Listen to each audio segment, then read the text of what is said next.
Chinese factories are dying one by one due to tariffs. More and more Chinese citizens are struggling to survive, and the economy is facing a complete collapse. Boldly vowing to never kneel and fight to the end, yet after a 3-week standoff, the CCP's Ministry of Commerce conceded it's time to consider U.S. talks. Chinese companies shift to India for origin washing, but risk losing more than they gain. India aims to usurp China's position as the world's manufacturing hub. Shanghai and Beijing are witnessing a shocking collapse in consumer spending, with countless households mired in debt and brick-and-mortar stores shutting down on a massive scale. The nightmare has only just begun. China's property market is collapsing, with prices slashed in half, yet no one is willing to buy. U.S. lawmakers warned Ireland not to buy China's C-919 aircraft over security risks and CCP military ties. Welcome to Decoding China, your trusted source for essential insights and timely analysis. Chinese factories are dying one by one due to tariffs. More and more Chinese citizens are struggling to survive, and the economy is facing a complete collapse. Don't keep saying, migrate China. I'm telling you, we're still far behind. We need to view China from the world's perspective, not the world from China's perspective. Has our factory closed down? Today is the last day, and we're all here packing up. In this environment, brothers, a factory that had been running for 15 years collapsed overnight. So many factories are shutting down, countless closures every day. We hoped this year would be better than last, but it's turned out to be even worse.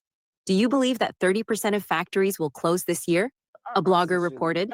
Originally, shoes meant for export and foreign trade filled our warehouse with 60 containers.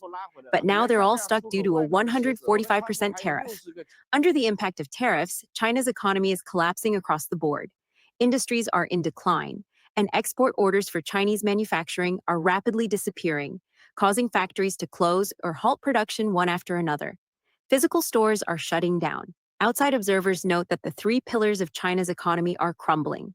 They warn that if the CCP persists in fighting the U.S. tariff war, the economy will face a catastrophic disaster, and hard times are coming for the people.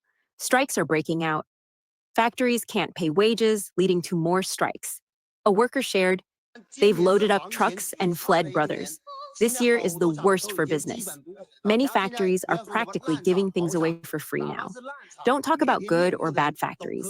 Even at the worst ones, there are tons of people interviewing every day.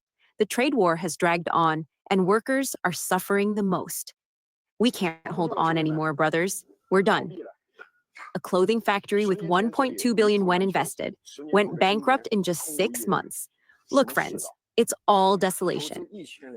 In Kunming, Yunnan, a citizen named Mr. Yin revealed that the tariff war is affecting every industry nationwide. Local bus company drivers can't even collect their wages of 2,000 or 3,000 yuan. Young people can't afford to marry or raise children. Many kindergartens can't recruit new students and are closing down. Unemployment is severe. 95 out of 100 people are probably jobless. It's practically universal unemployment. He lamented, "My daughter is 30, studied abroad, and still has no job. The wealthy are earning less, middle-income people are becoming poor, and survival itself is a problem. More and more people are picking through trash." A man in a video said, "I'm in Foshan doing renovations. Brother Ming's now running a factory as a boss. What's the survival rate? All I see are closures. Another one's gone under, some collapsing before they even start. Orders are shrinking, and many factories are barely operating.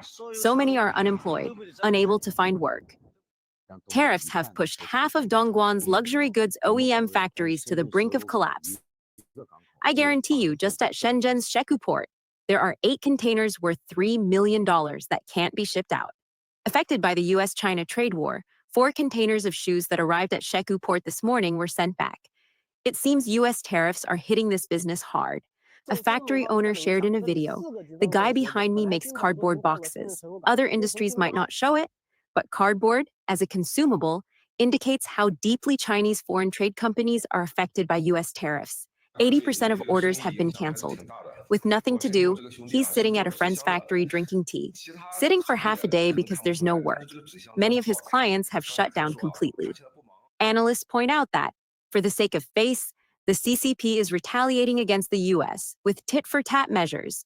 but the people's living conditions are deteriorating rapidly.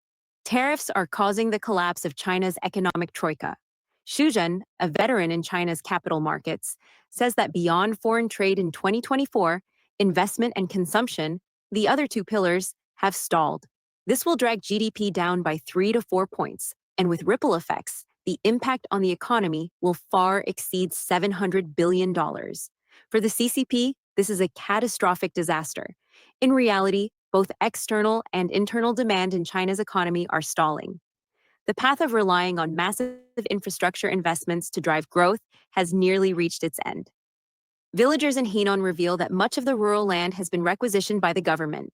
Farmers can only seek work elsewhere, but now they can't find jobs. They return home, and those with some savings try small businesses, farming, or breeding, only to lose everything. The policy of shifting exports to domestic sales is self-destructive, with profits only one-tenth of those from foreign markets. To mitigate the impact of high U.S. tariffs, Chinese authorities have urged companies to expand domestic sales.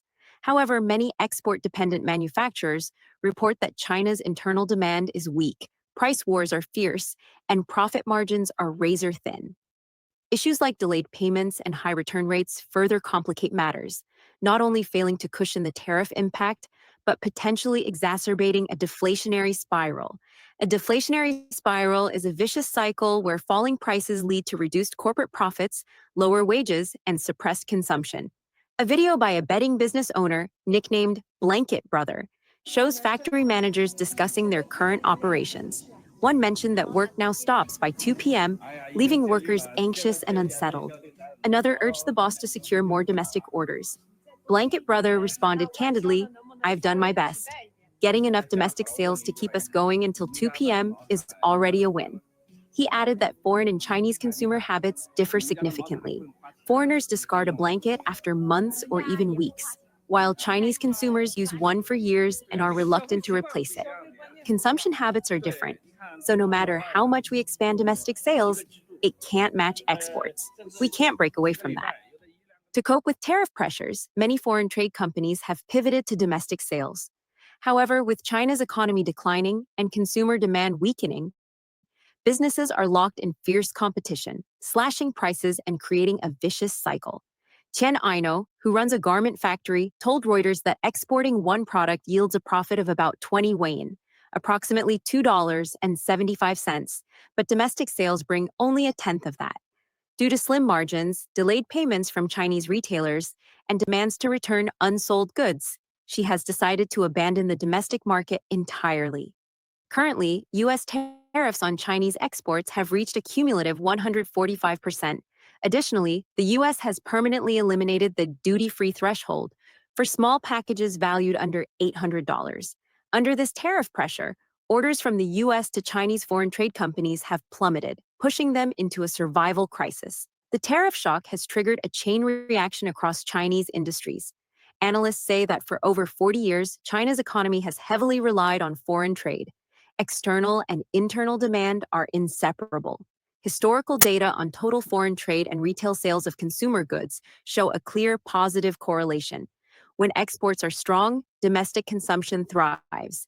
When exports weaken, domestic consumption slumps. Outside observers warn that if the CCP insists on a prolonged standoff with the US, leading to long-term decoupling, China's economy will face a catastrophic disaster.